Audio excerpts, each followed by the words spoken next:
Congressman. Hi. Yeah, Jared Polis. Jared Polis' microphone works. Hey, Jared, can you turn off your mic?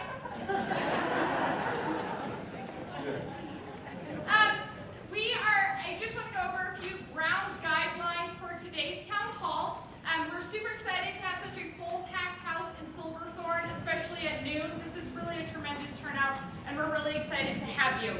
Most of you all had a chance to fill out our question cards. We hope that you filled out both sides of those. Right now we have staff that are sorting those into topics. Because we have such an outpouring of interest in civic engagement, we want to make sure that we get to as many topics and as many questions as possible. So how the show is going to go is I'm going to get a stack of questions after Congressman Polis gives his opening remarks. I'm going to say we're going to be starting to talk about healthcare now, and we have questions from Joe from Frisco, Ann from Breckenridge, and Pete from Boulder. All those three people will stand up, wave their hands, make themselves known, and our staff will run one of our wireless mics to them. You'll ask your question, all three people one at a time, but all together, and then Congressman Polis will address all three questions at the end of that segment. We found that this way works so that we can get through as many questions as possible, hear from as many of your neighbors as we possibly can. We also ask that you try to keep your question to about 30 seconds to a minute, so that way we can get, again, to as many questions as possible. Well, this is not just for Congressman Polis, but also to respect your neighbor's time as well. Also, surprising that in this day and age, people might have different political opinions and beliefs. Please be respectful of each other, of your neighbors, of Congressman Polis. We want to make sure that we have a really great, lively discussion, but at the same point in time, we don't want to hurt any of our neighbors' feelings. So please keep that in mind as you ask your question. I'll be reviewing these guidelines as we go through the event, but without further ado, Congressman Polis.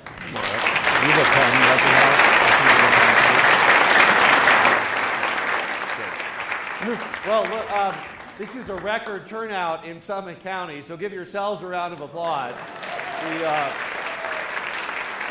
I'd say it's about 3 or 4 times the usual amount of folks that when we hold regular town halls we get. So we had to find a bigger venue, which we did. Thank you for joining us. I want to acknowledge some of our great Summit County elected officials here. Commissioner Karin Siegelmeier is here. I saw Karin earlier. Thanks, Karin.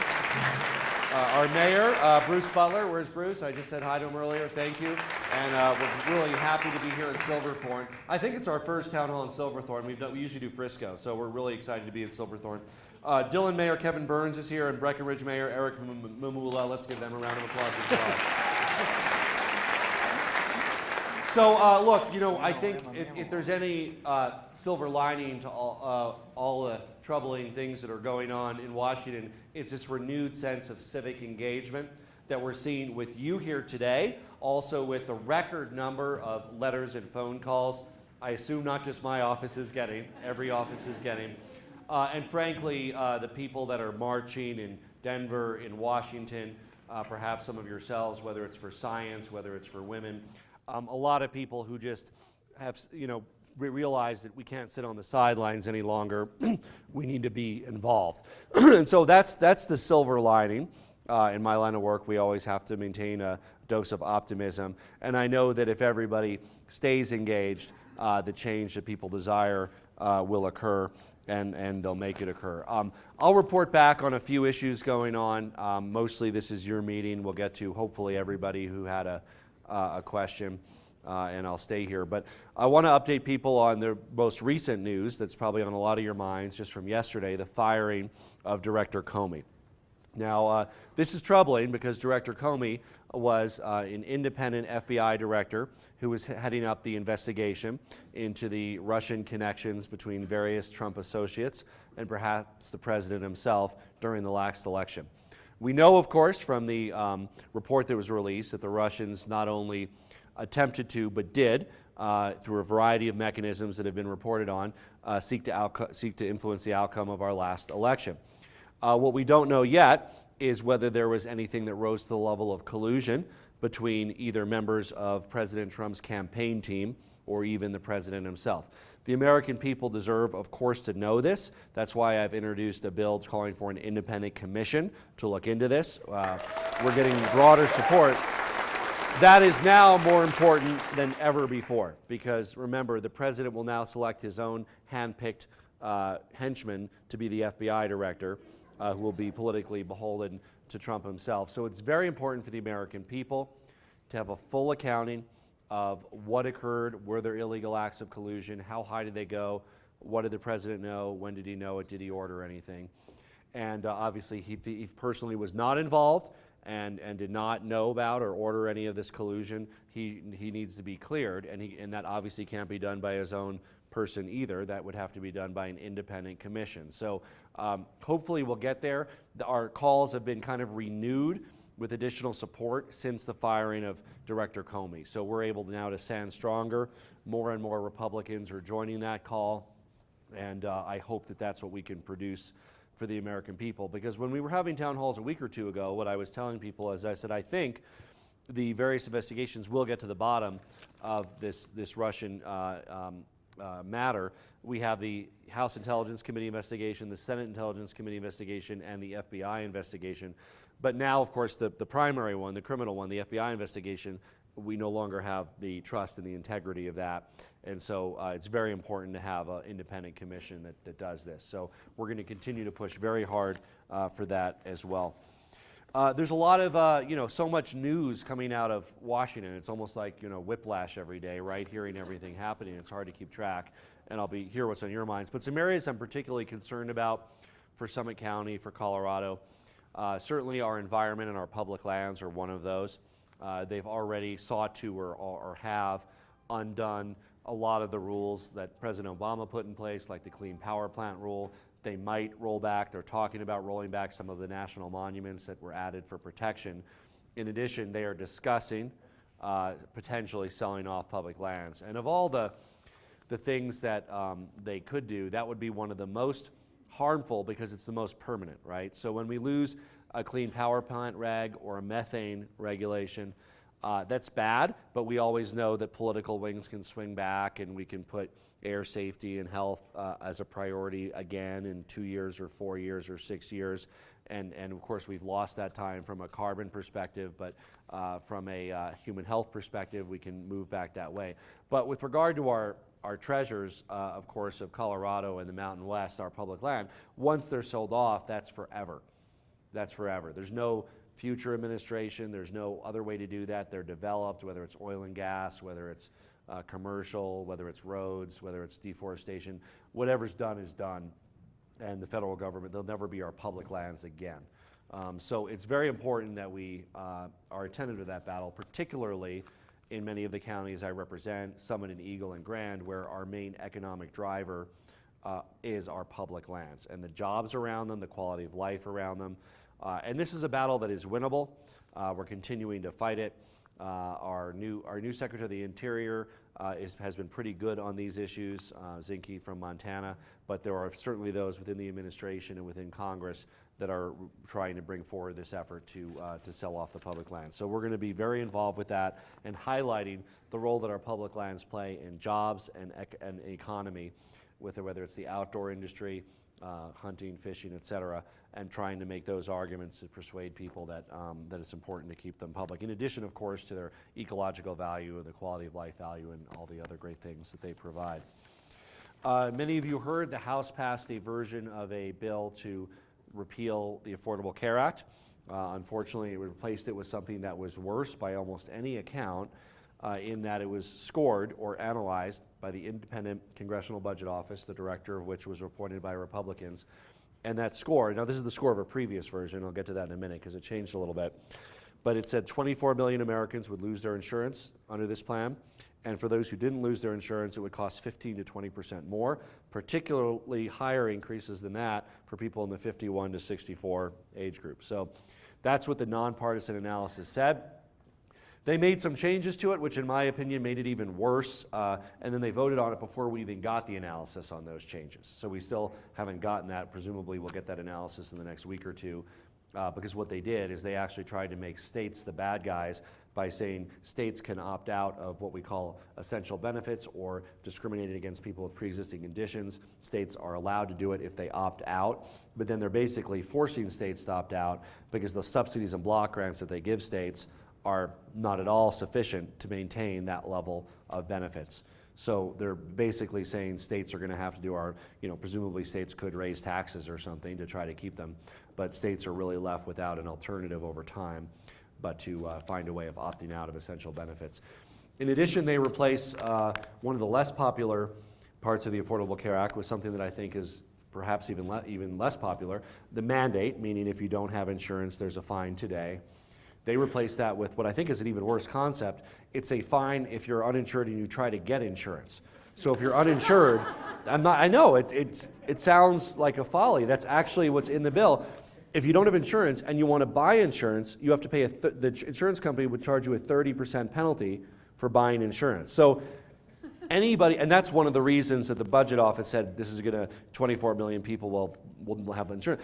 It's a penalty for getting insurance. It's the opposite of what we should be doing. It's basically telling people who are uninsured or go uninsured, it's harder to get back into insured. I mean, that's why they thought they were, we'll discourage people from dropping it. But, as you know, most people choose to be insured. It's not like a choice people make that they don't. If they can't afford it, that's one thing. But if you can afford it, you want to be insured. But this is a deterrent to people ever getting insurance again who don't have insurance. So now let me give you the good news. The bill is not being considered by the Senate. It's effectively dead on arrival. They are going to start with something else in the Senate.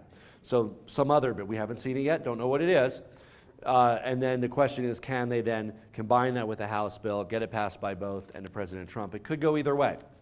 So it's a very important issue to let your senators and your congresspeople know that, if you value access for people with pre-existing conditions, if you value kind of a listed set of benefits that are guaranteed to be part of health care, now's a good time to weigh in. So that is a very timely battle. Happy to answer any particular questions about that when we get to the Q&A. I also wanted to say it's great to be in the county with the longest life expectancy of any county in the country. I'll have to move here after I retire, but that's good news. But you know what? And that's inseparable, I think, from our public lands, from our healthy lifestyles. It's all part of the same coin. I also want to address the two other things that President Trump wanted Congress to address this session: tax reform and infrastructure. Both of those are more likely to not occur than occur. They're both very difficult political challenges. Tax reform, the concept sounds easy, and President Obama and President Trump supported it. It's get rid of loopholes in tax expenditures and bring down rates. The devil's in the details, right? And both President Trump and the House Republicans have two different versions of tax reform they put forward, neither of which, in my opinion, are very good. The main problem with the House Republican version is it creates a huge new tax called the border adjustment tax of 20%, which is a very high tax. And there's two problems with that. One is it's regressive. It hits low and middle income people more. It's like a sales tax on consumer products. Think everything you buy at Walmart, 20% more. Who does it affect? Big numbers, 20% more. And then the other problem with it is it would encourage other countries to reciprocate tariffs on our products, hurting American jobs. So we don't think that's a good way to go. President Trump has kind of in some ways a simpler tax reform package. It's to cut rates and actually not replace it with anything. So it would triple the size of our deficit over time. So that's also not a good way to go because our deficit is simply borrowing from the future to spend now. That's not a sustainable tax cut. Doesn't mean if you have a recession, you might not do a one-year tax cut as part of a stimulus and borrow from the future. But you can't just keep borrowing from the future every single year. We've actually made good progress on the deficit. It's down from close to $1 trillion to about $400 billion. But if we start doing these kinds of things, it's going to go right back up. And then the interest payments on our federal debt will just take a bigger percentage of our expenditures every single year, crowding out other important priorities for expenditures. Finally, and I'm sure there'll be questions about this too, but I'll just briefly address Korea. We have a crisis now in Korea. We are, as a world, the closest to the potential use of nuclear weapons and nuclear war than we have been since the Cuban Missile Crisis. North Korea is unlikely to have the capability to reach our shores with a nuclear delivery vehicle, but they can reach Japan and South Korea, according to what's been reported. And it has been escalating and ratcheting it up. And we're very concerned about, obviously, peace on the Korean Peninsula. Thankfully, President Trump has chosen to engage China. You remember he ran on a very anti-China campaign. Thankfully, he is now acting mature and working with China, who is the main trading partner in North Korea. So that's the reason. If anybody can contain North Korea, pressure North Korea, it's not us who effectively have an embargo against them.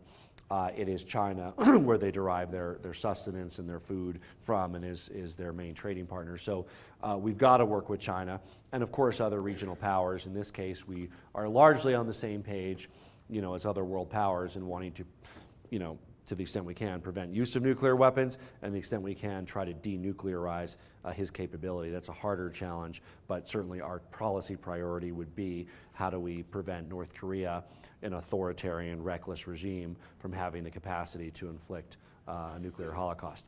So with that, we'll open it up to questions, and Mara will be coordinating that, I think, and we'll take some from the floor as well, but we'll try to get through a number of the topics first.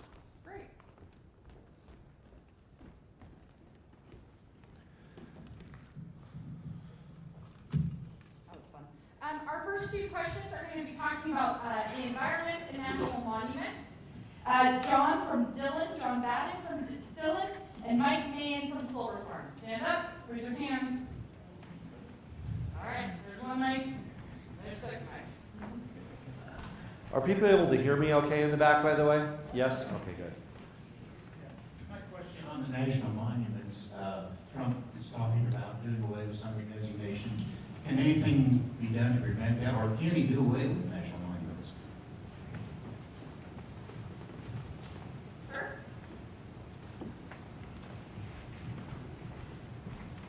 I just want you to read his question. Okay, and John's question was, what can we do to help preserve land, water, air, and healthcare, and how can we help you? So first on the national monument, so it is better to do things in law and statute. That's why I've been working very hard for 6 years now to get the Summit and Eagle County Wilderness Bill passed, which would be over 50,000 acres of new wilderness. And I will assure you, we will get that passed. It takes time, and the current political environment is not necessarily favorable for it, but as Commissioner Stiglmeyer and others know, these things don't happen overnight, but once they're done, they're permanent. And so we're going to continue to work on that, and once something is designated as wilderness, no president, even if they don't like wilderness, can get rid of it. Now, the protection category for national monument is more tenuous because they were done by executive order or rule. So it would break with precedent to have a president actually remove national monuments from that level of protection, but it is within the power of the presidency. And again, I'm not an attorney, maybe there's some case against them doing it, but as far as I understand, just as a president can extend those protections, even though they've not been revoked in the past, there's nothing to stop a president from reclassifying a national monument with a lower degree of protection. So that's why we're actively lobbying President Trump to do that. Theoretically, again, Congress could do it in law, but we're not going to see that from this Congress. So it's sort of a theoretical way of stopping it. So the only real way to stop it is to try to prevent the president from doing it. And so it's a very effective thing if you're calling the White House or anything else to show that we want to keep the national monument classifications. The other one was sort of broad-reaching. We care a lot about protecting our public lands, healthcare, everything else. I think, again, this sort of mass engagement is absolutely having an effect. They failed in the House in their first attempt to repeal health care, narrowly succeeded their second time, but it was not easy because their policy was not popular among Democrats or Republicans. Even Republicans who wanted to repeal the Affordable Care Act, they generally wanted to replace it with something better, not something worse. So it's very unpopular. And so the more your senators and representatives hear from people, that people are paying attention, first of all, and that they don't like a lot of these things that are occurring, that will absolutely have an impact. It already has had an impact, and it will have an even bigger impact going forward. So continue. Great. We're now going to talk a few minutes about healthcare. We have a question from TJ from Dillon and Kate Hudup, I'm so sorry, from Frisco. You guys can stand up, raise your hands. Kate back there, TJ, and Kate's right there. Thank you for being here. My question is around aging, and I administer the SHIP Medicare program in the county. And I see lots and lots of people that are struggling who are on Medicare, and whether it be with disabilities or aging in. And I see copious amounts of people that find it very confusing, and we need to have continual assistance. Excuse me, I've been sick, so I'm having a hard time breathing a little bit. My question is what is the direction that we might be seeing according to helping our seniors with the Medicare program and facilitating their understanding and the complexities of that process? Oh, sorry, TJ. Okay, so I don't know, I had two questions, I'll just lump them together. As you may know, we have the highest rates in the country here in Summit County. We're not very proud of that statistic for our health insurance.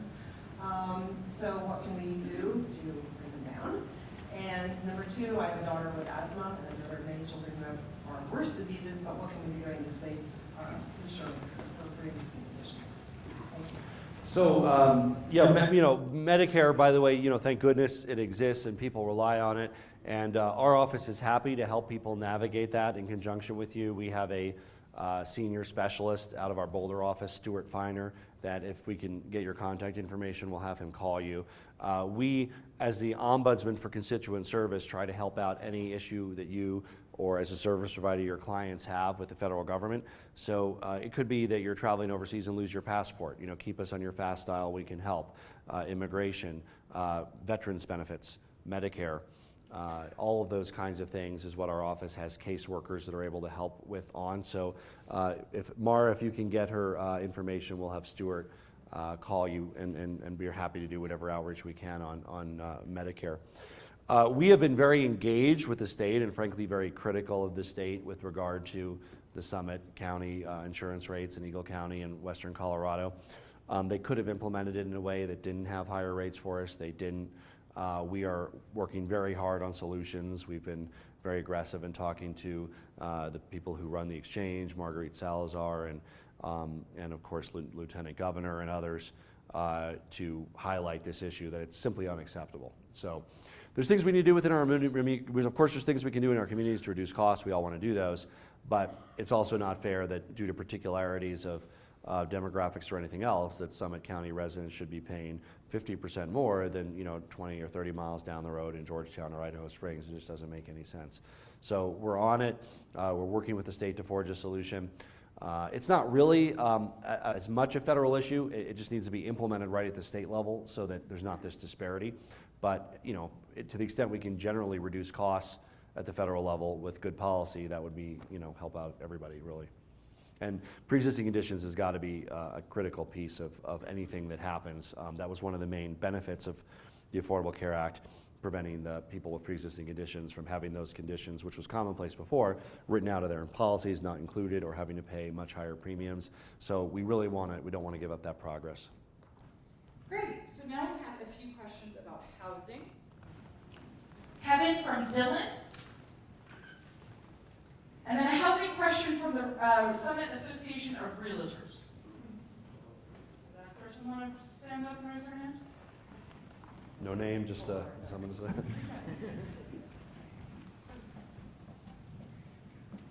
Congressman Sarah Thorstensen from the Summit Association of Realtors. Nice to see you. Good to see you again.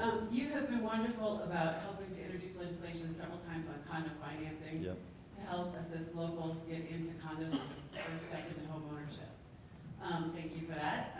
With the tax reform proposals that are on the table, which I know they're sitting out there, mortgage interest deduction, second home mortgage interest deduction, 1031 exchanges, state and local property taxes are all on the table that would, if they're taken away, would make home ownership a lot more expensive, especially in areas like this. What are you thinking about that right now? Similar question in that I could have asked the optimistic and pessimistic version of the question, which is optimistically, what future opportunities do you see for federal government to support development programs here, especially here in our mountain communities? And then pessimistic version is what changes do you think exist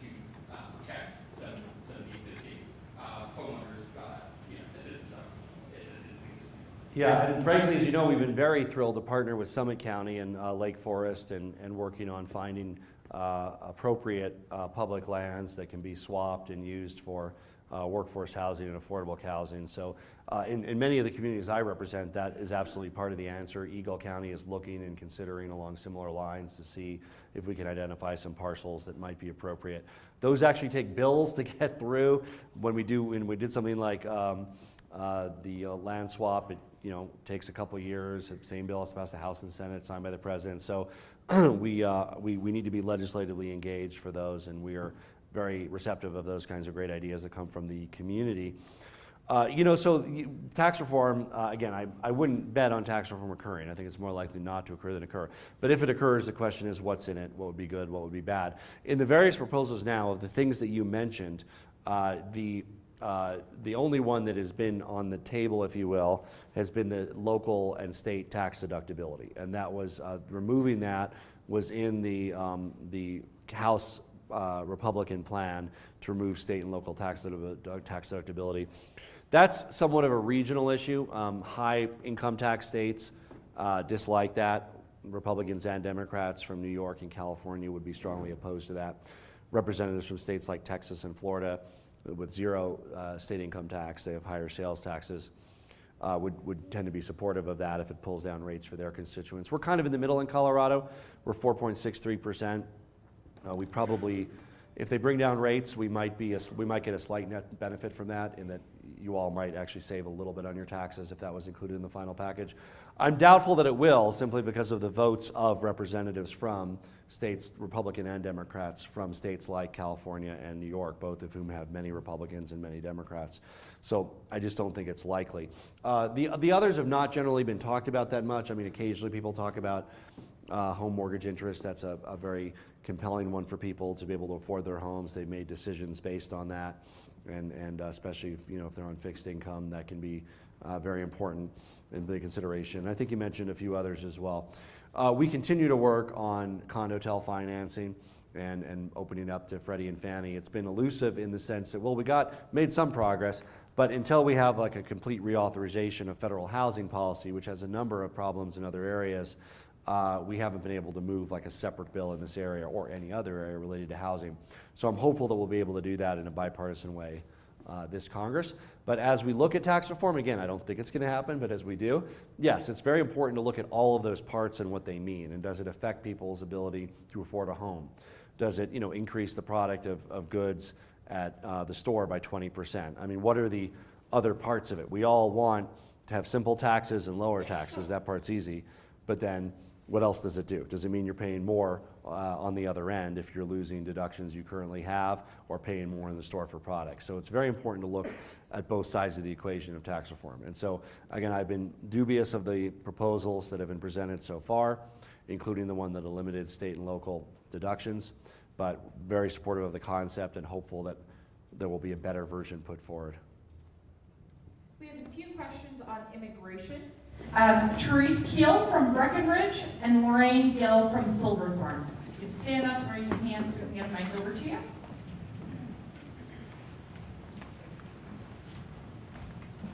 Ma'am? Yes, we've been, can you hear me? We've been hearing a lot about immigration lately, especially deportation. And, you hear me now? Nope, sorry.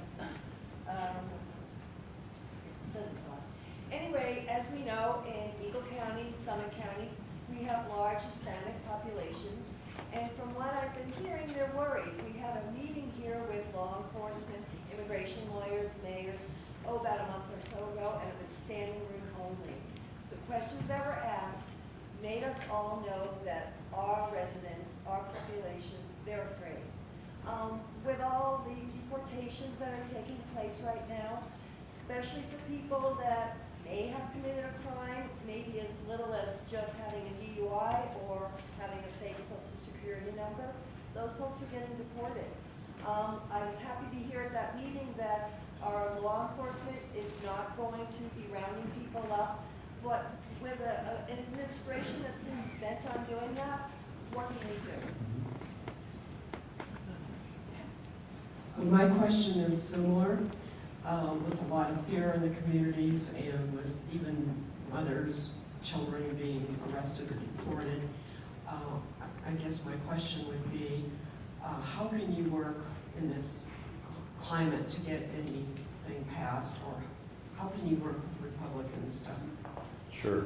help And we, resolve this? yeah, and we have, in our communities, a lot of work to do to show that our immigrants in our communities are valued members of our communities. We have been working with the Colorado Immigrant Rights Coalition, Jorge Lowry on my staff, doing a number of field meetings. Was he in Summit or Eagle? He was in one of the two, doing one, Eagle. And we'll probably be out here in Summit again at some point. But absolutely, what Colorado Immigrant Rights Coalition is pushing is know your rights, because of course people have rights, whether they're documented or not, they have rights. And we want our immigrant community to know that, for instance, schools are safe zones, that the schools are not allowed to ask about their status. They should feel comfortable in dealing with them. Likewise, their rights if they are placed under arrest or anything like that. So empowering those communities, helping those communities feel that they are needed in our community. If you see people around, just say thank you. Give a smile and thank them, and just let them know you appreciate them. There has been a lot of that, both in our immigrant community, Latino community, as well as our Muslim community. I've got to visit the Northern Colorado Mosque in Fort Collins, as well as a Boulder one, and they've never felt this degree of community support before. They were kind of ignored by the community, not disliked, just nobody, this is a mosque, nobody really thought about it. But because of the rhetoric coming out of Washington, hundreds of people are bringing things to them every day. They're like giving them gifts, they're bringing their kids by for tours. They are really feeling embraced in Fort Collins and in Boulder. And it's the same with our immigrant community in Summit County. There's great immigrant services community here, and really it falls to all of us as friends and neighbors to just let people know that despite the rhetoric out of Washington, we value our Summit County residents. We know it's an important part of the vibrancy of Summit County and the economic success of Summit County too. I also want to thank the police for being here today, Chief Minor and Sheriff Fitzsimmons. Let's give them a round of applause. And the other thing we're trying to watch in immigration, we're very worried, President Obama was unable to get, we tried, as you know, an immigration reform bill through Congress that would have fixed all this stuff and would have required people that were here illegally to register and pay a fine and get right with the law and get in line behind people who are here legally. All of that stuff that everybody wants, by everybody, I mean, 80% of the American people.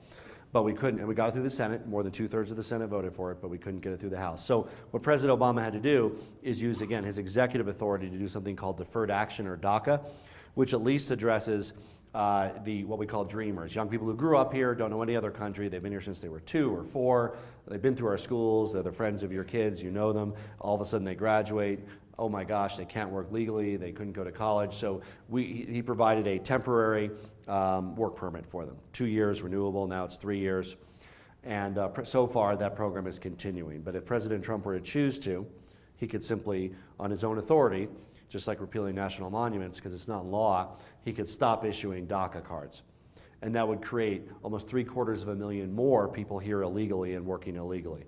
So that's what we're trying to convince him. We're saying it's the opposite of what you ran on. Do you want to add 750,000 more people here illegally? Because that's what he'd be doing if he ended DACA, which provides some relief for, again, people who are now able to work legally on a provisional basis while Congress figures out the long-term plan.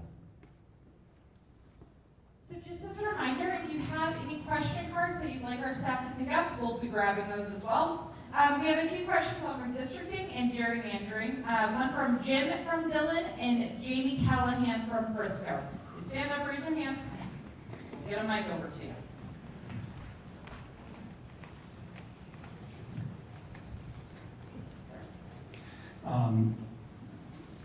I'm curious what structural authority or how you can go about redistricting in a different way than has been happening for as long as I can remember. I think maybe Democrats used to be good at it, and it turned into a big game, but now it's sort of an embarrassment. Yeah, it's very similar. There's kind of a war on democracy. If voting is the core of democracy, there's a little bit of a war on democracy. There's places where they don't want let certain people vote, and then, of course, the gerrymandering where they're drawing lines so the vote come out in their favor. What's the Democratic strategy for combating that? Well, those are good questions. You know, in the way it works in most states in the country now is politicians choose their constituents rather than constituents choosing their politicians. And that happens because state legislatures carve up their states largely to protect incumbents or for partisan advantage. But the good news is there's a simple solution. It's nonpartisan redistricting commissions that aren't even allowed to look at the partisan data in writing the districts, and it's been done. California is the greatest example of this. They went from worst in the country to best in the country in this category. So after the 2000 census, what happened is the Republicans and Democrats in their state legislature all agreed to carve up the districts to make safe districts for themselves. So they had no competitive seats. 52 congressional districts, and so 5 elections, because there's one every other year over a 10-year period. So that's 160 elections. And in the entire time, 160 elections, only one incumbent lost out of 160 elections. So that was worst. So the voters of California thankfully said that enough is enough. They passed an initiative that took that power away from their state legislature, gave it to a nonpartisan redistricting commission, you know, all sorts of details about how it has to be formed, not too many people from any party, independents on it, random stuff, and, you know, they're not even allowed to look at the party data. And they basically came up with districts for after 2010, starting in 2012, where now, out of the 52 districts in California, there have already been, we've had 3 sets of elections, about 150 elections. There have already been 11 changes of power. Now keep in mind, not every district will be competitive. No matter how you carve up like Los Angeles, it's going to have Democrats there. No matter how you carve out, you know, Modesto, it'll be Republican. We have parts of our state, you understand that too. But the problem is those were artificially repressed. It was basically not just the natural partisanship of certain areas. Districts are deliberately created to elect Democrats or Republicans out of kind of swing areas. And so the solution is simple. The voters need to pass an initiative to take the power away from politicians and give it to a nonpartisan commission that's not allowed to look at political data. And Iowa has this too, by the way.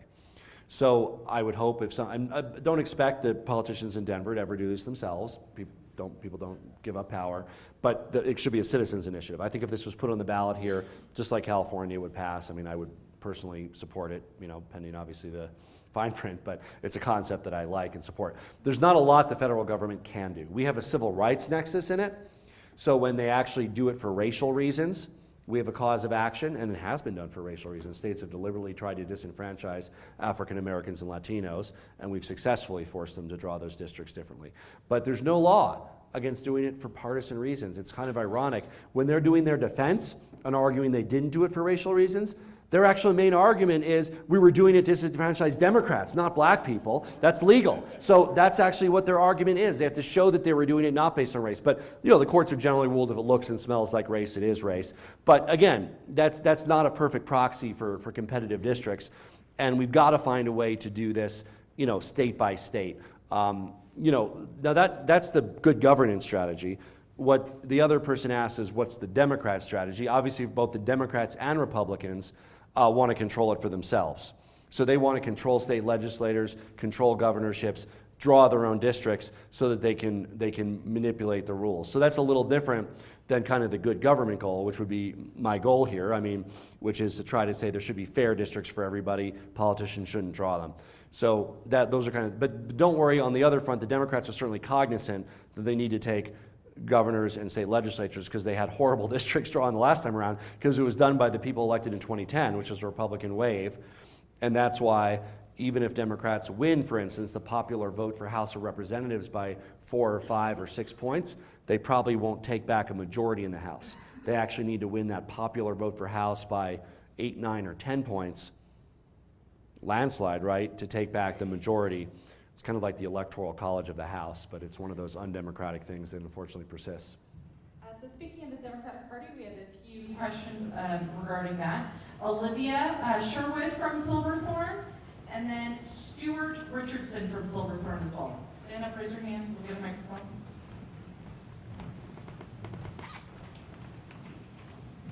Hi. So my question had been about democratic strategy, and I'm going to add a little bit to it as I've been listening.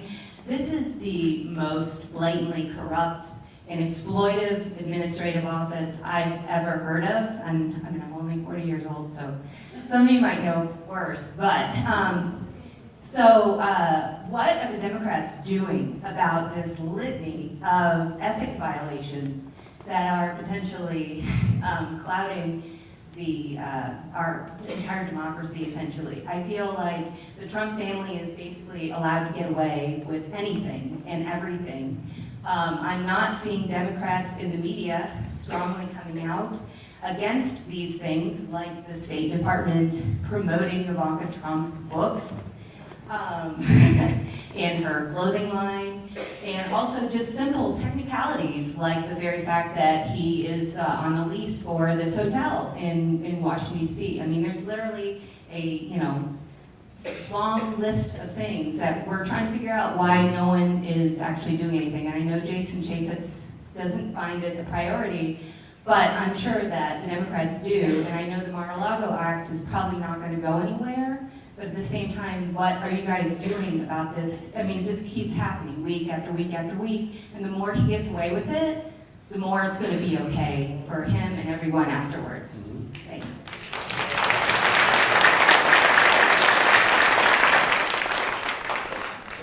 My question concerns just the Democratic Party.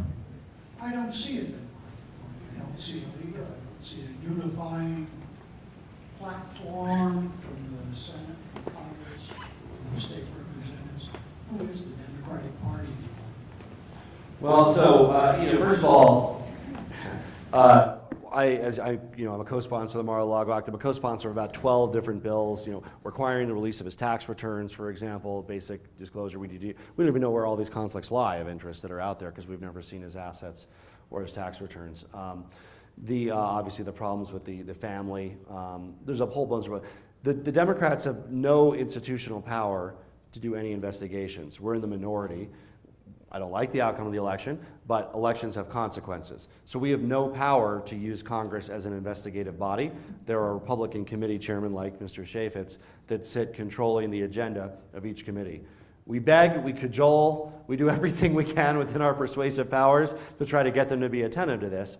And if you do look at some of the speeches of the Democrats, I think they're very impassioned about wanting transparency on this. It's just that they tune us out, the Republicans. So majority really matters in the House and Senate. Now, the intelligence committees are slightly more bipartisan. So there are good faith bipartisan efforts to have accounting for the Russian interference in the last election. But even that was derailed for a while. Remember when Devin Nunes in the House did what he did, he then recused himself. Now it's largely back on track. But those are not exactly independent. Even those only exist by the good faith of the Republicans. So I feel that Democrats are screaming from the rafters. If you watch certain networks, you will see that. If you watch other networks, they'll probably never cover us. But yeah, absolutely. We're outraged. We are voicing that outrage. Look at what we're saying on the floor. I did a motion to require the release, for instance, of Trump's tax returns. We only got one Republican vote. Every Democrat voted for it. But we're doing stuff like this every day, every week. But again, we have no institutional authority in the minority. The entire institution is controlled by the Republicans in the House and Senate. So the two things that could change is the Republicans could get serious about investigating this stuff, or the people could send a different composition to the House of Representatives in the next election. So those are the two ways to change that. What do the Democrats stand for? Democrats are diverse, and so are Republicans. I represent a beautiful district. I'm sure I'm going to have different priorities than a representative from New York or San Francisco who's also might be in the same party. And frankly, we see that when, for instance, we're talking about issues like something called PILT, payment in lieu of taxes, public lands, all that stuff. It's very theoretical to a urban or suburban rep from the East, and we have to tell them about how this is so important for our quality of life and what it even means, and some of them haven't even been to public lands, right? So it's a diverse country, and a Colorado Democrat, I'm sure, will be different than a New York Democrat, and a New York Republican is different than a Texan Republican. So, Trump is very different than other Republicans. Paul Ryan and Trump, right? So this is what we saw on infrastructure, right? Trump says, I want $1 trillion in infrastructure. He doesn't know what the plan is, but he just likes the idea of infrastructure. He's a builder, right? That's who likes to build things. He wants to spend $1 trillion. Paul Ryan would never in his wildest dreams want to spend $1 trillion on infrastructure. That's like a nightmare for him. I mean, so it's, you know, what do the parties stand for? I don't know. I think what I would hope as a Democrat, we're representative of the interests of the people as opposed to the powerful special interests. We look out for policies that benefit everybody rather than just a few. Those are the things that I try to look for in differentiating.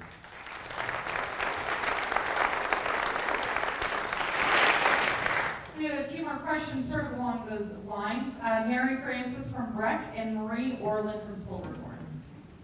Stand up, Virginia.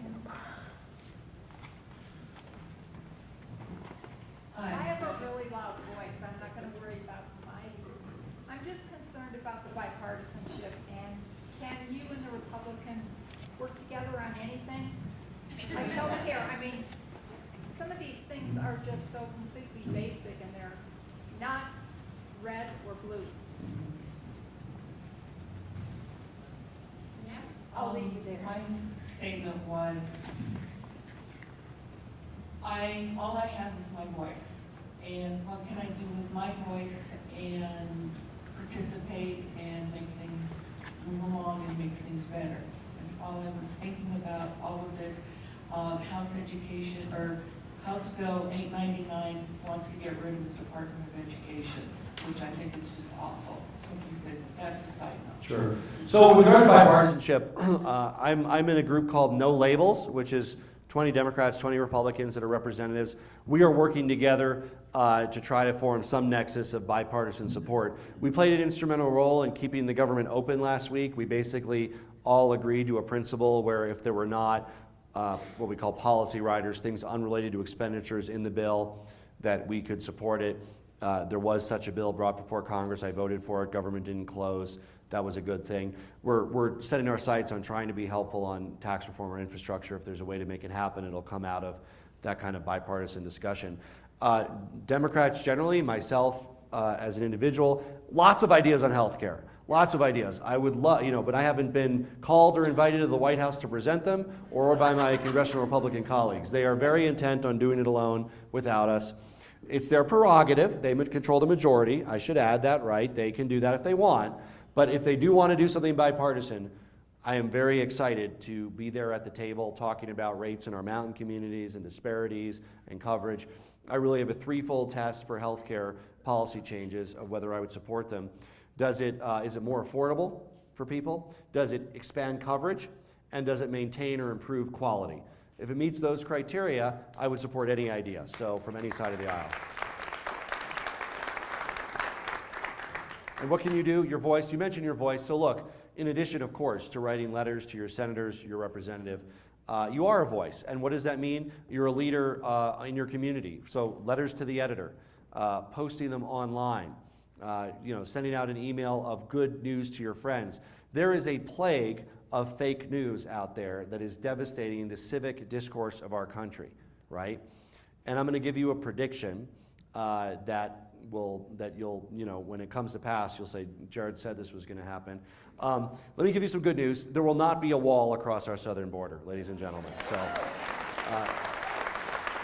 and that's because even the Republicans in the House know they can't face their constituents and say, I'm raising your taxes and forcing you to pay for a wall, or I'm putting your children deeper in debt to pay for a wall. They know that's not good politics. They know the wall wouldn't accomplish anything. So what will there be? Some improvements in border security, which we're all for. And we took the first step in this first continuing resolution.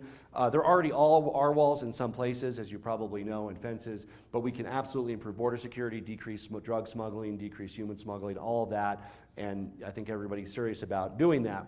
And there will probably be some modest amount of money where there is a wall built in some place on the southern border, right? Trump will go there for a photo op. He'll photograph with a nice shiny wall. And then here's the thing that I'm predicting, because you heard it here first. Right after that, 40% of the American people will think that there's a wall across the entire border with Mexico. And that's the problem how do we break through? So be ambassadors of truth, right? Get good information out to your friends, to your neighbors, to your family. It's more important now than ever before. Great, so we have a couple of questions about legislation. Abby from Silverthorne and Paul from Breckenridge. Let me also reassure, I don't believe that they will pass the bill to eliminate the Department of Education. Obviously, I opposed it. I'm now the ranking Democrat in the Education Subcommittee. But there are people who want to do that, but I don't expect that to pass. Great. So it's Paul Kuzmondo. I don't know if I'm saying that right or wrong, so sorry. Been seeing a lot of things online about Equality Act.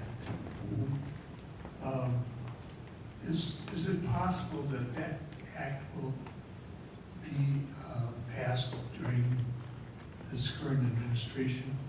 I mean, we have churches now being allowed to discriminate about their parishioners, women equality, black equality, Hispanic equality.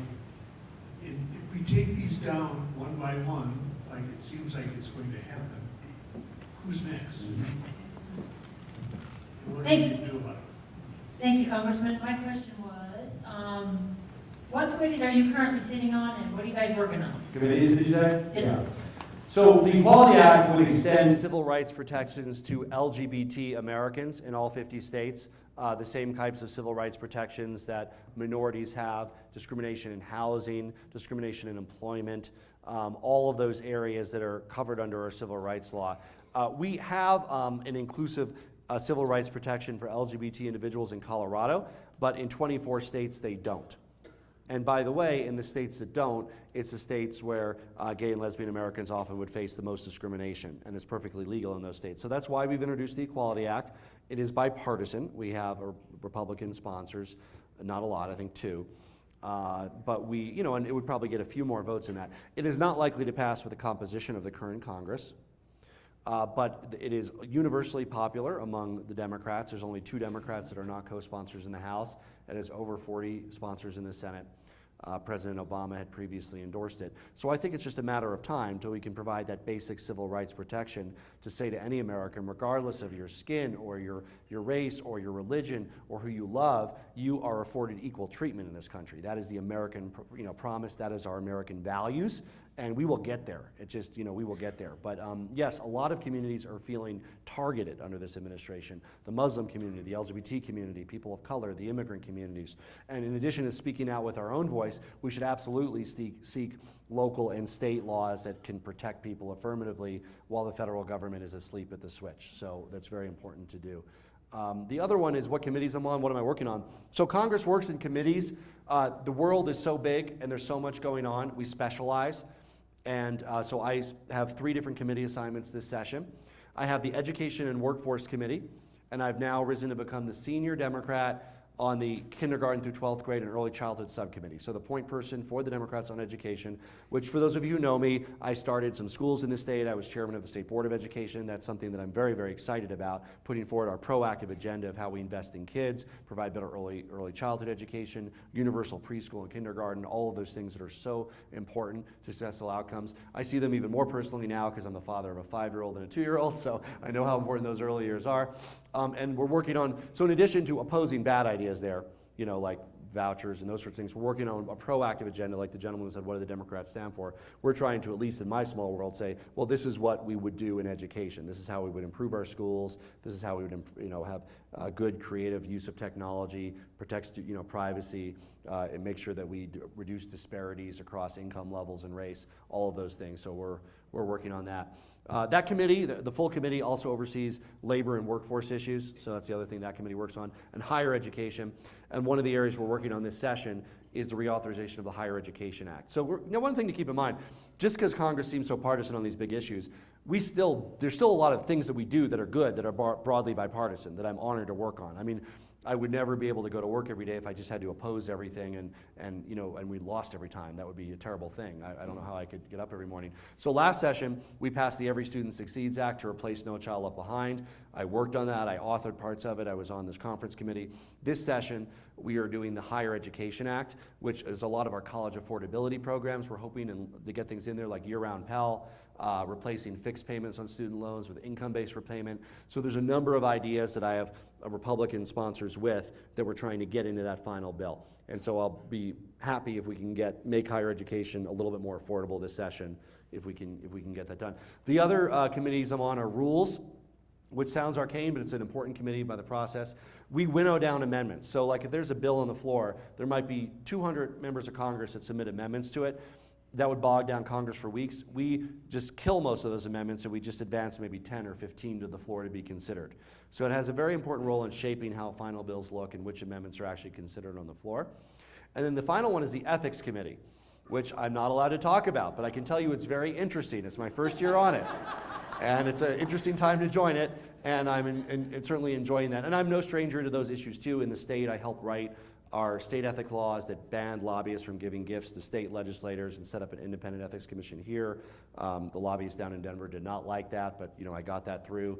And so I'm very interested in this topic, and it's a time when it is needed, I think, more than ever before. Great.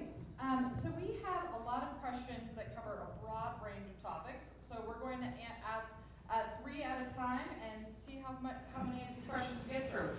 Jessica Beal has a question on the national debt. Deborah Hage from Silverthorne has a question about tax reform. And Dave Denani from, I cannot read your handwriting, Dave, I'm sorry, about oil and gas development. All right, so I think our national debt poses the greatest obstacle to securing an equitable nation. And many of the causes and solutions to the debt crisis are contentious, but they need to be addressed with bipartisan discourse. Trump's budget concepts are centered on the idea that strong growth will prevent any difficult decisions from being made, but the Congressional Budget Office projects growth at 1.8% a year for 10 years. While we can all agree projections are not usually accurate, the 5 or 6% growth Trump touted during his campaign is far cry from reality. Assuming the CBO projection will prove incorrect and we grow at 3% a year, we will still borrow from our children's future just to keep things over today. I think this needs to be addressed, and I believe it starts with complete review and sustainable reform of entitlement programs. And currently accounts for nearly half of all government spending, and it continues to grow. In addition, the tax laws and subsidies which allow President Trump and many others to allegedly pay no taxes are unjust, and it comes at a high cost to our future generations. So, Representative, what do you plan to do? Dave? Yes, I'm a part-time resident here in Summit County, but I live in Panama Mesa, Garfield County, and we're currently being inundated with oil and gas development in our residential communities. I know in the past, Representative Polis, you've been a champion in this topic, and I'd like to hear your opinions on what we can do to protect the citizens of Colorado and the rest of the nation from an industry that is determined to extract every drop of fossil fuels from our planet. And Deborah. Tax reform. What individual and corporate deductions do you support rescinding? So, first of all, I sponsor a balanced budget amendment to our Constitution. I've come to the conclusion that Congress just won't do this unless they're required to do it. And so I'm proud to sponsor it. It's a bipartisan amendment. It requires 2/3. We're not quite at 2/3. We have a majority. Then it would go out to the states. But Colorado has a balanced budget amendment. As a result, we don't have a deficit. They balance it every year.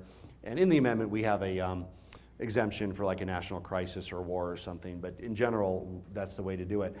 Absent that, it's hard to build the political will to do it, and that's the problem that we've both seen. Everybody wants to have their cake and eat it too, meaning they want their taxes low, but they want their schools and roads funded, and that's why we have an enormous budget deficit, which President Trump's tax reform plan would probably double, right? So I mean, it's not that tax reforms and cuts don't create additional growth. They do, but not enough to offset the losses from the money not coming in. So that's the math problem that we face, and we've seen that throughout history. So absent a balanced budget amendment, we just need to do as many smart cuts that we can. With regard to Social Security, there was a good bipartisan plan to ensure insolvency. To restore its solvency. It's not insolvent now, but it's scheduled to be insolvent in the future. We owe it to people your age and others, so you know what's there for your retirement. We can simply raise the cap on the amount of income that's subject to Social Security tax. There was a group called the Simpson-Bowles Commission that came up with some recommendations around that I supported at the time. But again, I don't see the political will there to do it. From Democrats or Republicans, right? There's a handful of Republicans, a handful of Democrats that I try to work with. It's an area I'm hoping that we can get no labels to work on. But the party leadership on both sides just they're interested in the here and now, and they don't seem as concerned about mortgaging the future. So I mean, it needs to be more political will coming from the people on that. I mean, you know, balance the budget, you know, fix Social Security. I mean, people need to start saying that more. Where were we? What else? Tax reform and oil and gas. Oil and gas is an enormous issue in the district I represent, Larimer County, Boulder County. I had parts of Weld County. And it's, we don't have a good balance now in our laws. There's not enough protections for homeowners, for schools. And as you indicated, the industry kind of wants everything, right? And it's not that the industry doesn't have a role in Colorado. We've been a mining state forever. But you can't have everything. Guess what? People also live here and work here and go to school here. And we've got to have a better balance between the two. So one thing I want you to Google is the Martinez case, which just came before COGCC, Martinez case. Basically, under current law, because it's very hard to get that state legislature in Denver to do anything on this. We couldn't even get them to do this forced pooling or bigger setbacks from schools this session. I mean, they passed the House, but died in the Senate over there. It's very hard to get them to do that. But the Martinez case is pending now, and that basically says that safety needs to come ahead of the need for more extraction. And there needs to be a threshold reached on safety issues. My Chief of Staff, Lisa Coffin's here. She can describe these things more capably than me. She'll say hi to you afterwards. But basically, it provides a way, even without the legislature agreeing to change, that we could get a legal change in the framework to look at safety first so we don't have disasters like what happened in Firestone the other day where 2 innocent people lost their lives. And would just have a better way to involve local communities in the planning around extraction, as they should be. Bypassing local communities is a recipe for disaster.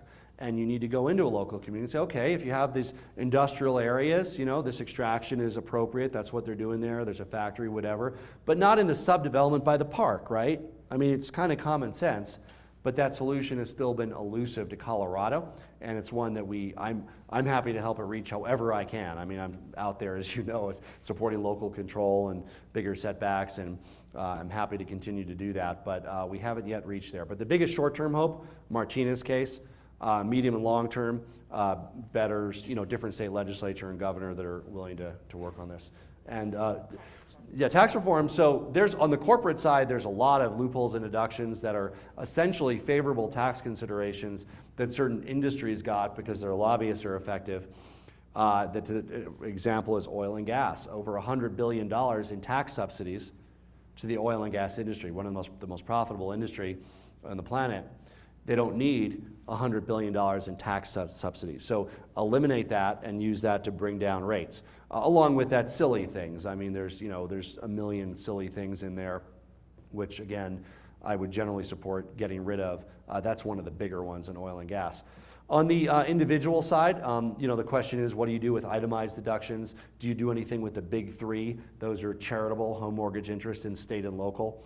Of those, they're all very popular, right? And so I don't think anybody would be getting rid of them, but some of them might be capped, or somehow a maximum deduction might be capped so that people have a maximum deductible amount. They can choose which category they deduct it in. Those would be some of the ways to produce some revenue in taxes that could significantly reduce rates. And 39% marginal rate, maybe you get it down to 35 or 32. I don't think you get it down as far as 30, which is what Trump was saying. And that was a deficit bloating proposal. I mean, that's not a real proposal. Just to say everybody's going to have lower taxes and we're not going to pay for it, that's not a real proposal. That's just a proposal to mortgage our future and put us in debt, right? I mean, who doesn't want low taxes? We all do. But if it means your kids and grandkids are going to have to pay twice as high taxes, it's not as good. So anyway, a lot of the corporate pork is what I would identify first. On the individual side, it's harder, but I still think there's ways to find it. Great. So our next set of miscellaneous questions, Jocelyn Summerwall from Frisco, Barry Cohen from Frisco, and Anne Marie from Keene. Stand up, raise your hands.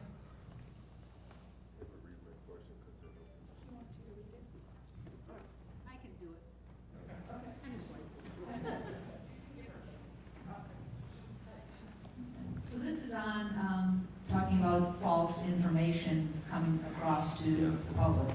So as a result of the new changes by the head of the FCC, Sinclair stations, which is a very, very far-right organization, are getting access to 70% of the TV media people have access to.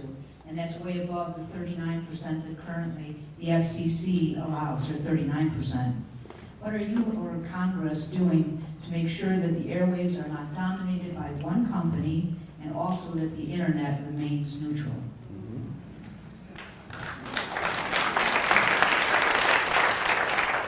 Anne Marie? I'd like to follow up on this woman's comments. And I know we're a nation of laws.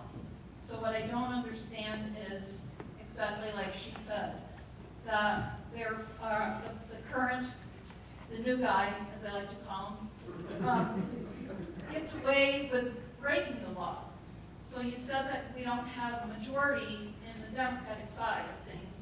Yes, but I'd like to know why people aren't following the law with lawsuits, such as against the conflict of interest, which has a law for it, the Nepotism Act, which has a law for it, the First Amendment, which the people yesterday didn't even get to go in the media wasn't even allowed in the Russian meeting yesterday.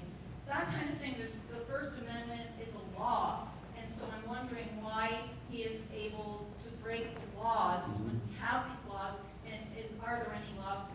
So, yes, so there is redress through the courts, right? So while, the Democrats in the House are screaming from the rafters in the Senate, we have no investigative authority because we don't control those institutions. They're controlled by Republicans.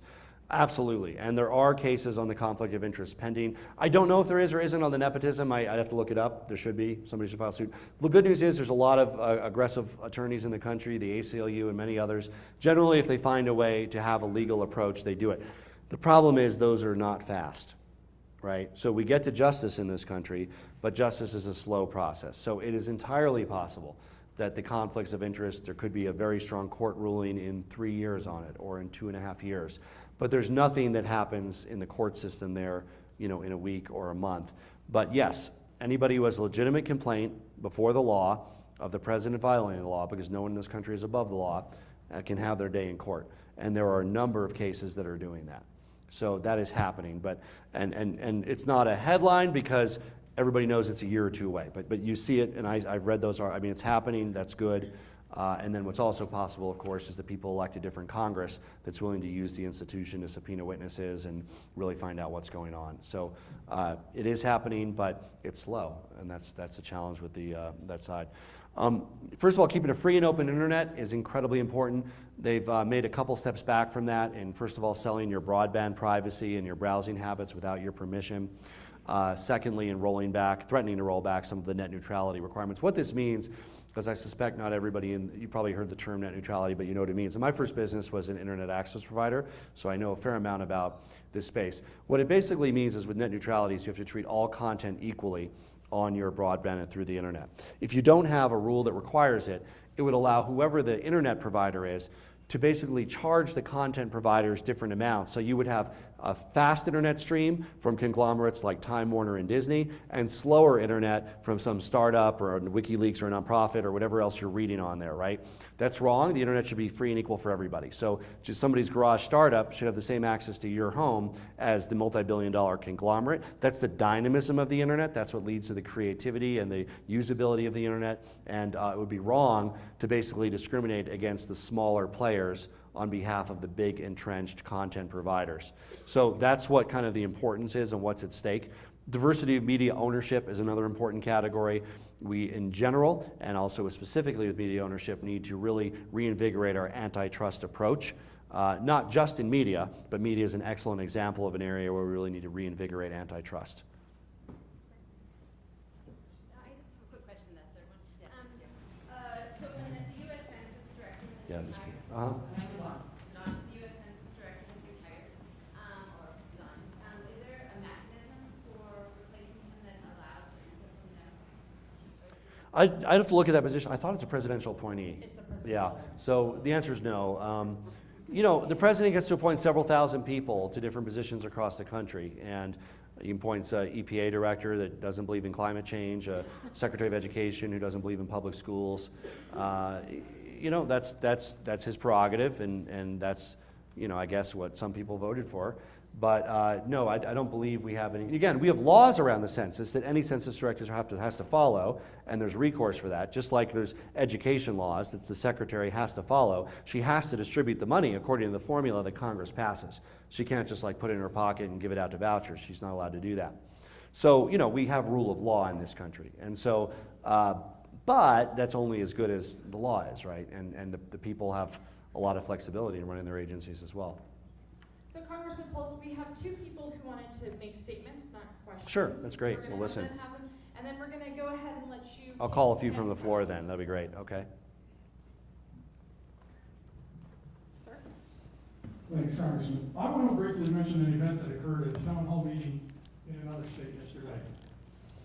With regard to President Trump, an attendee asked this question at a meeting held by a Republican congressman. How long are you and your fellow Republicans going to continue to defend this American nightmare? The question prompted loud cheering and applause by the audience. And I want to say that I greatly appreciate the fact that you are doing your best to support and defend the values and beliefs that most of us in this area have. Thank you.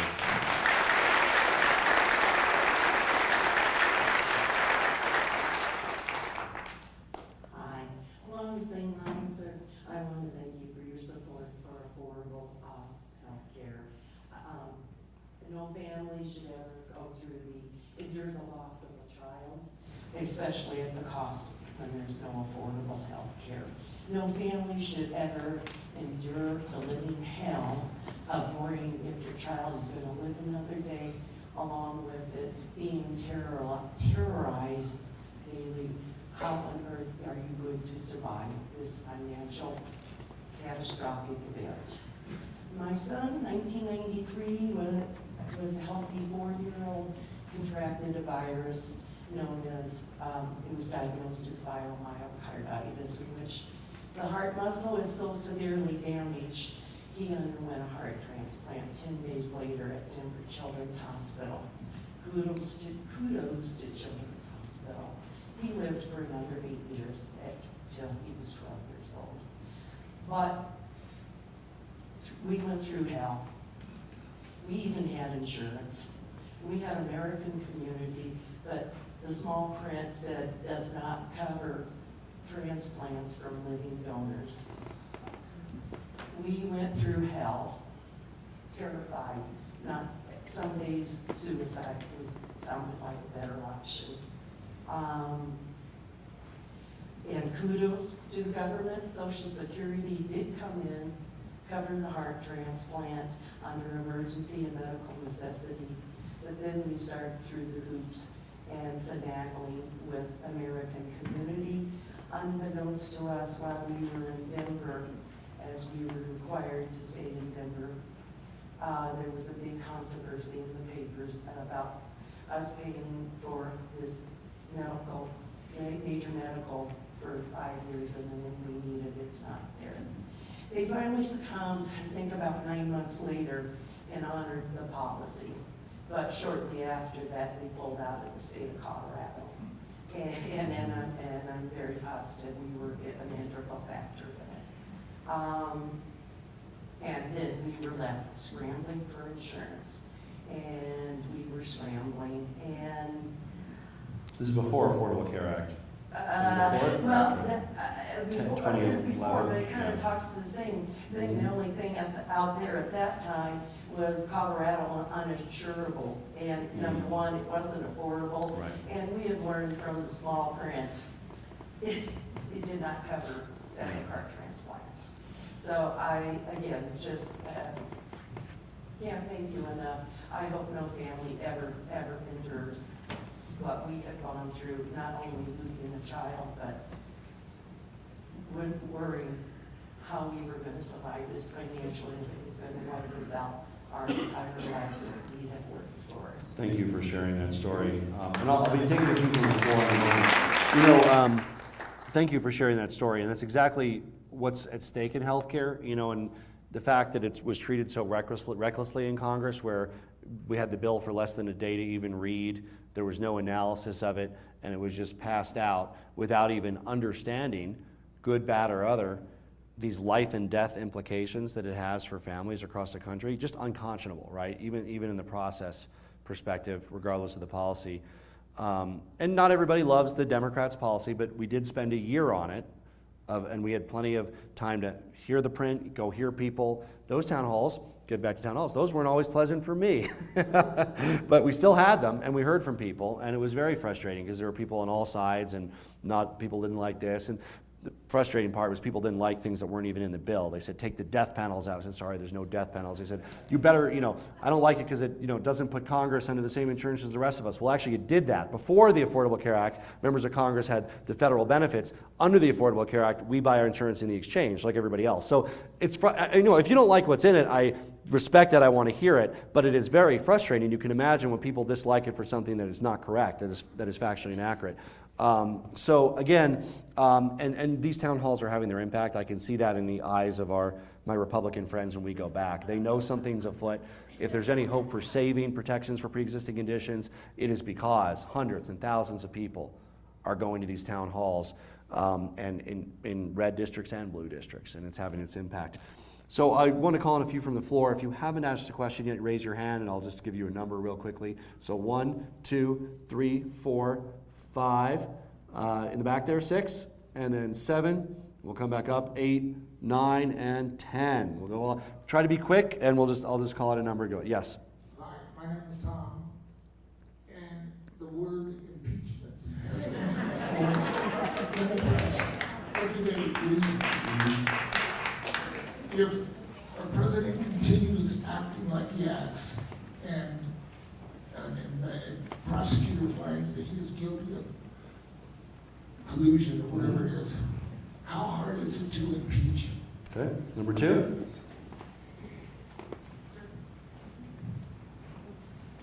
I am from Breckenridge, my name is Bob Furia. I am a veteran, and I am also, I raised 2 very democratic children. I'm an independent. So my question isn't what the Republicans did or what the Democrats did. My question is, what can you do as a Democrat and a Republican Congress to get Mr. Trump to do something that's best for the people of the United States, not for Democrats, not for Republicans? I am under VA care. I also have Medicare. They're both single-payer systems. Neither one of them work. What can we do to bring all of this together into one plan that actually works for everybody, whether they have insurance or not insurance? I have no care. I have no desire to knock Donald Trump. I have no desire to knock any Republican or Democrat. I just want things to work. I want to know what we can do to make it work. Thank you. 3. 3 and 4. Yeah, either or 4 can go first. Go ahead, and we'll pass it. Go ahead. Thank you for taking my question. I was really proud to see you speak at Al Gore's climate leadership training in Denver a few months ago. There was a lot of really loud talk, and there has been some action about repealing our important climate change legislation. We haven't pulled out of Paris yet. But my question for you is, are there any secret, quiet goings-on in Congress where there's bipartisan support for furthering climate and energy legislation? I know that the Climate Solutions Caucus exists. Are they getting anywhere? Thank you. Thank you for being here, first of all. This question has to do with actually raising taxes. Our gasoline tax has not been raised since 1993. We have the lowest gas tax of all but 2 other countries in the world. Kuwait and Saudi Arabia are the only other countries that have a lower gas tax than we do. Right now, we have very low gasoline prices. Would you support a bill that would index an increase of gas tax that would be indexed to the price of gasoline? In other words, you know, if the price goes back to $4.50 a gallon, the gas tax would reduce in some indexing way. But right now, it's around $2 to $2.50. We could increase that gas tax by maybe, I don't know, 25 cents a gallon and raise money for infrastructure. So my question is, what are we doing as far as looking at that so we can raise some money for things we really need? Great, thank you. 5. Hi, my name is Catherine Ashtonhurst, and I'm trying not to cry. I am the mother of 2 genetically diagnosed children who are on Medicaid. We have seen the sides of Medicaid working for our children, and we're currently trying to get to the funding that we have gone through extensive processes to qualify for. 6 doctors have diagnosed both children. Our paperwork has gone to the state of Pennsylvania to be approved at the federal level that they have disabilities. It's been sent back to the state of Colorado, where they have also determined that they have disabilities. And we have that funding available to us, but we are trying to access it, and it is caught up in the PAR system with the state. And they're telling us it's 4 to 6 months before we can get access to this money that they've already been approved for and have that funding allocated to them through the CBS waiver. And I guess part of my question to you is, and I have contacted Stuart Feiner in your office, and I've sent him 2 emails and 2 I'll check in with calls, him. Okay. and nothing has been resolved with it. So by the time that they get to their funding, and what the state is telling us is that there's a 4 to 6 month process before they'll answer to the PARs. Our funding stops and turns over again in October, and yet we have to reapply for these PARs in order to get to this funding. So, and part of this is I'm not asking you to solve things, I'm trying to figure out how to get information to you that we can help, because I want to help solve these problems. I don't want to just say, here, fix it for me, because I feel like we're in the system and we're very proud of it and excited that it's there, and I don't want it to go away because it'll be devastating. So yeah, I'm going to check with Stuart on your case, and then it sounds like a lot of it is the state. We also need to see who we need to involve down in Denver to do it, but I'm going to find out the particulars, and I'll get back to you. And how do we get information to you to help write these laws? Because we want this to keep being supported. Mm-hmm. We'll get to that, okay? Number 6. I think that's me. Yes? Nancy French is my name. Go ahead. Okay. And my questions, I have interrelated questions, but all about healthcare. I was very interested to hear about the man who is a veteran and his dissatisfaction with Medicare and the VA both. But it has crossed my mind a number of times.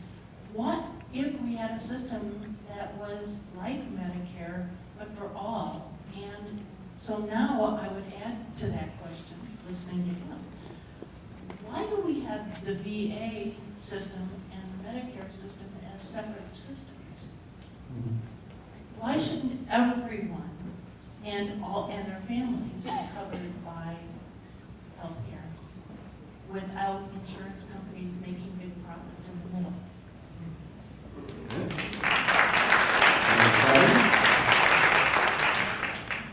Did you say number 7? Yes. I think there might be one off. I think you're next, and he's 6. We somehow missed up, but we'll get you ready for 7. 6. Chris Thornton from Silverthorne, and thank you for being here and listening. It is appreciated. You touched on Social Security sustainability.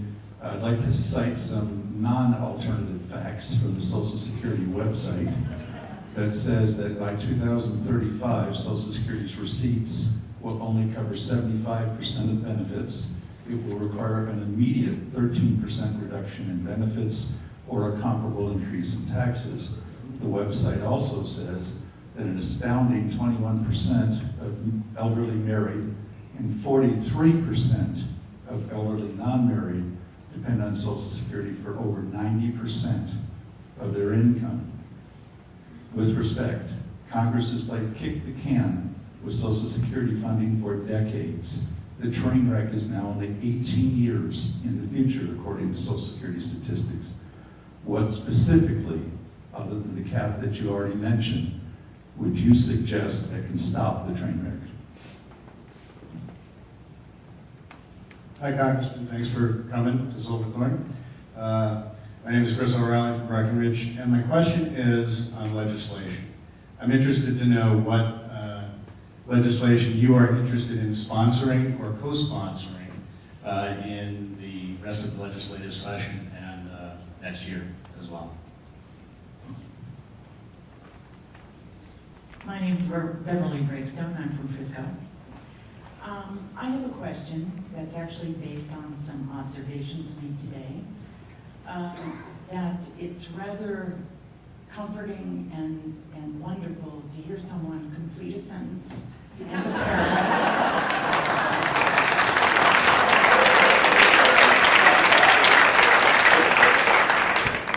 To appear intelligent and to also have a grasp of the issues.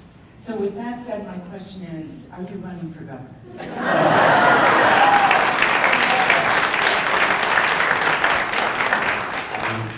Where were we? So my question is, 10 to 40% of all businesses in Summit County don't have enough staff, right? I mean, we're way short. Representative Buck last week, I think it was on the 3rd, from the 4th district, and then Johnson from Wisconsin, both senator, put bills about guest worker programs and the ability to break those down away from the federal, but state by state. And I wondered what your knowledge on that is, and if you support that opportunity, because each town, each county, each state is a little different. Great. Last one. Hello, my name is Carl Richard. I'm from Dillon. Thank you for giving us this time and opportunity to hear from you today.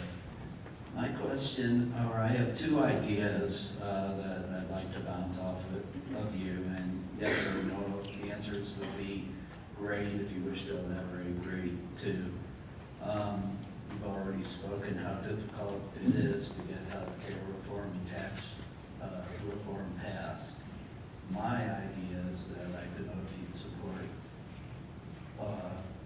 Congress speaks of health care for all Americans, but I don't believe that they're under our health care plan or our retirement plan, Social Security. So I'm wondering if you would support what I'll call congressional reform legislation, which would be that all laws, all programs apply to Congress equally as all Americans. So that's one. And the second, regarding tax reform, I think we could get it done if congressmen had to prove that they prepare their own tax return. So, thank you. Good, so let me go through some of these. Somebody brought up impeachment, again, high crimes and misdemeanors. I thought the House was wrong to impeach President Bill Clinton on perjury in a personal civil matter. I didn't think that reached that threshold. The answer is yes, if there's evidence of collusion with a foreign power to manipulate our elections, that clearly rises to that level. There's a lot of smoke that has to be proven, right? So what's the evidence? Let's see it. But yes, if that is, that would certainly, that type of charge with the evidence would certainly rise to that level. Wanted to thank Bob for his service to our country. Thank you for serving our country, and how we can give better health care to everybody, including veterans, right? And this also ties into the other question about, how do we treat veterans? I mean, there is a special obligation for veterans, and particularly those injured in the line of their work, for care that meets their needs. So, I mean, when we come back with so many people that are traumatized or had the roadside explosions, a lot of people coming out of the conflicts the last 10 or 15 years, there's a lot of specialized experience, a lot of help that they're able to get that they might not have the same access to in a more general facility.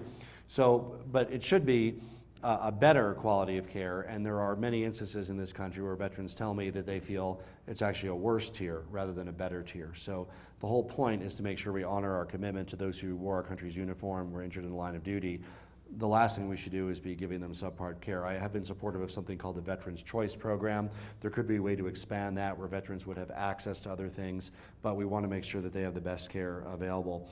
And you know, we'd love to get Trump to do something, right? There's potential because he's not beholden to either party as much as some people would be, certainly not to the Democrats. He's not as beholden to the Republicans either, but he hasn't really used that in any meaningful way yet. He's just been you know, his own worst enemy, honestly. He really has. Al Gore, climate leader. So you're a trained climate leader now. That's so exciting. That was a great training. It was an honor to participate. I hope that we maintain our commitments under the Paris Accords, as you said. The other important point to note is that while we can't expect under this configuration of Congress and this president additional progress at the federal level, there are states and counties and cities doing amazing things every day. In Colorado, Pueblo, Colorado, 100% renewable energy by 2035.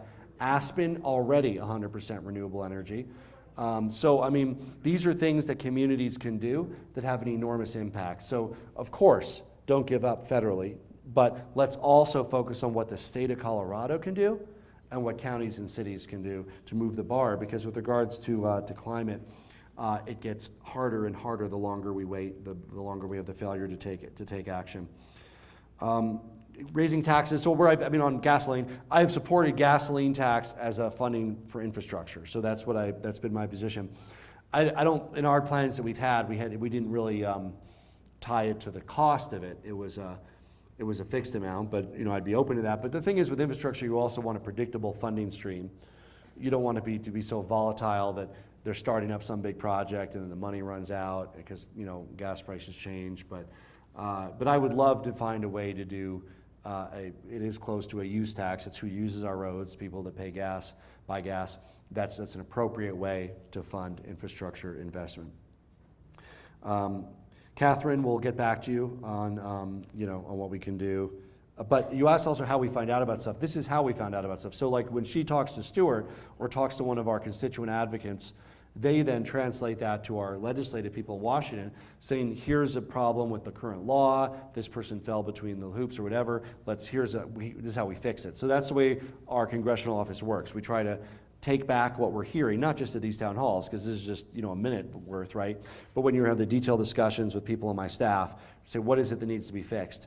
And then I would either introduce a bill or try to get the rules changed in Washington to fix it. So that's very much what we try to do, and we'll follow up in your case.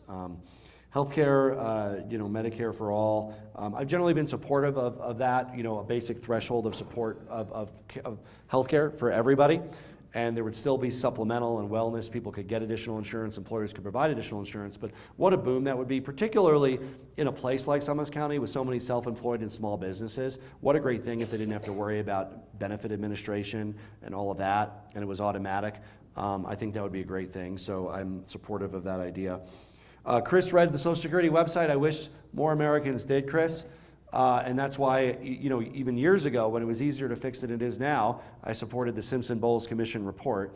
So I'm on the record supporting that. In addition to raising the cap, it also raised the retirement age by 2 years for people in their 30s and 1 year for people in their 40s. It increased the cap, and that did it at that time. Now, that was 6 years ago. The medicine is 5 years ago. The medicine is probably more bitter now. We'd have to run the numbers on what it would be. In that particular case, they made the first $250,000 of income subject to the Social Security tax. That might be a higher threshold now, or remove the cap altogether. But the point you made is correct. The longer you defer it and wait, the worse it is for everybody, right? Doesn't matter if you're conservative or liberal, because if you're conservative, huge tax increases are coming in the future versus modest ones now. If you're liberal, huge benefit cuts are coming in the future versus, yes, people might have to realize that young people might have to wait a year or two more, but let's tell them now rather than lie to them for 20 years so that they can plan for it. So I think we just need to be honest about it. I've been fully supportive of every single effort to do that. I will continue to be. I was more hopeful 5 years ago than I am now. I haven't seen very many Republicans or Democrats championing this now. We actually had a group that did before, but wasn't enough. So not only read that site, but tell your friends to read it, please. It's math. It's just math. It's not liberal or conservative. It's just math. And if you wait till it's insolvent, You're going to have to cut benefits for current. By the way, what I consider you don't want to have. You should never cut benefits for current beneficiaries because they rely on that income. And if you wait 15 or 20 years, you would likely have to, as part of a package, cut benefits to current beneficiaries at that time, which is the last thing that you should do. Less of a burden, people would have more career options in terms of going into nonprofits or other things. So we're really excited, and we think they have the potential. It's a standalone bill, but to get it into the Higher Education Act. I have a bill, Regulate Marijuana Like Alcohol Act, which we're continuing to push because we have to get all weird of all this kind of federal weirdness around it where you never know who they're going to prosecute or what they're going to do and they can't access banking. If we're going to do it in a regulated way like Colorado's doing it, let's do it in an official, above the board way, know where the money is, get the cartels out, all that stuff. So we're trying to do that.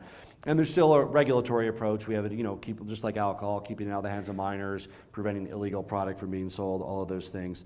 But you can go to polis.house.gov and click on my bills, and you'll see that I've introduced about 30 bills. So I'm not going to, I can't walk through all 30 right now. I co-sponsor, I don't even know the number, but it's higher than 30. It's probably 50 or 60 that I co-sponsor. I don't think they're all listed there, but they're listed on Thomas Registry. I think it's thomas.gov, I think, is the website. You can type in Polis, and you can see the ones that I co-sponsor there. Let's see. Yes.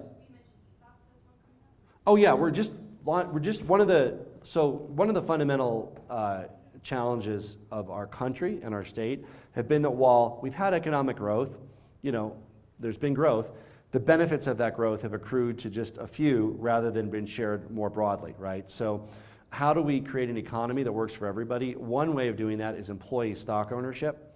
And there's several ways of doing that. ESOPs are employee-owned companies, co-ops, stock options, all ways of doing it, making sure that people who work at companies are able to share in the value that's being created by the company.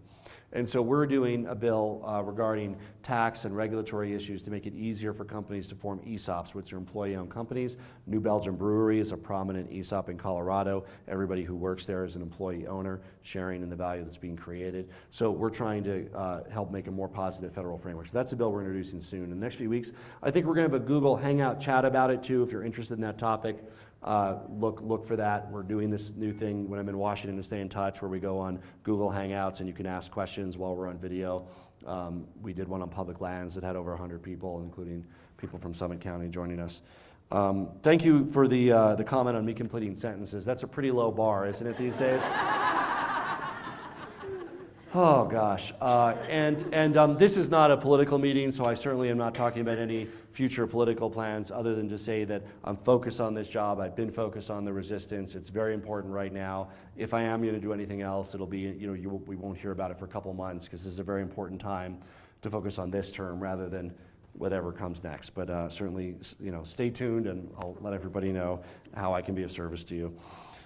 Guest worker program. I think there could be potential for empowering states, not just on guest workers. I'd like to see a broader empowerment of states, including provisional work permits or deferrals. That might be our only hope, frankly. I mean, by the way, this stuff should be done federally. The federal government should fix the guest worker program. The federal government should fix immigration. But if we're not confident that's going to happen, and I'm not confident that's going to happen under this president, yes, I'm pragmatic. So I think finding a way that empowering states to do some of this work would be good. I want to see the particulars, but I'm supportive of the concept. And lastly, Carl asked about healthcare for all, which I do support. And again, it's people always assume the worst of Congress, and that's usually true, but not always. Not always. So actually, members of Congress do participate in Social Security. We do buy our health care at the exchanges like everybody else. A lot of people think we don't. It just happens to be incorrect. I've read those same sites you are. It's not your fault. There's a ton of internet sites out there that say that. But think the worst of Congress, but it's not always the worst. So all I can say is that we should keep that. I mean, Congress should not have, like they used to, their own insurance program. They should have to buy it the same way they do it for everybody else, which we do in the exchange. And we should not be exempt from Social Security tax. We're not. We pay it. All of that stuff. We can put our own deferred payment into a pension. It's not some other pension. It's the same one other federal employees have. So I would support it because I think it already happens. But yes, Congress of course should not be exempt from laws. So other than you have a ability to do free speech stuff that you can't be held liable for on the floor of the House, that's appropriate. But I mean, all the other stuff we should be subject to. By and large, we are. If I become aware of things that we're not, I would certainly support us becoming under those. But, you know, again, it speaks to the fact I get these all the time. I get these emails too, same ones. I mean, these emails are just not, they're just not true. And it's hard to refute because they look pretty good and they talk about different things, but they're just not true. What's that? They left me out. Oh, who left you out? Okay, go ahead. What's your question? Last one. Yeah, just speak loudly. I'll repeat it, but yeah. It's an apology to you. Oh, my goodness. My gym is on the board of directors for about 6 national environmental organizations. Okay. We get a lot of emails, and they don't let us separate the senators from the representatives. Okay. So you get all of them, and we're talking like 40 a day. Oh, my goodness. And we always agree with what you're doing. Okay. And I'm so sorry that you get so many Well, from us. oh, that's okay. But it's just the way it is. I'd rather, yeah, she said that she's part of a grassroots environmental network that automatically not just contacts me, but the senators. Was that what you were saying? Yeah. And so Respond to it, and they don't give us a choice. it goes to all of them. It goes to all 3. But let me just say, look, I appreciate hearing from constituents that agree with what I'm doing too. So thank you, because if I only hear from people who disagree, I might start thinking maybe I'm not doing the right thing. So it's very good to hear that we support our wilderness, support our public lands, support our wild spaces, Endangered Species Act, all of those things. So keep it coming. You don't need to apologize ever for writing to your congressperson. I mean, that's what we do. I'm excited that we're getting 3 times as much correspondence. That is really exciting to me because it means that my constituents care, and you care. And that's a wonderful thing. And in fact, that, if anything, reinvigorates me. The fact that the civic environment is now so many more great people are now involved, that helps share the energy around. Check our website, polis@house.gov, for upcoming events. Hopefully you like our Facebook page, Congressman Jared Polis. I'll be around for a few minutes on the way out, but we promised everybody we would clear out here on time. And if you haven't had a chance, I'll be here for a few minutes, so come on down. Thank you so much for being Summit County residents.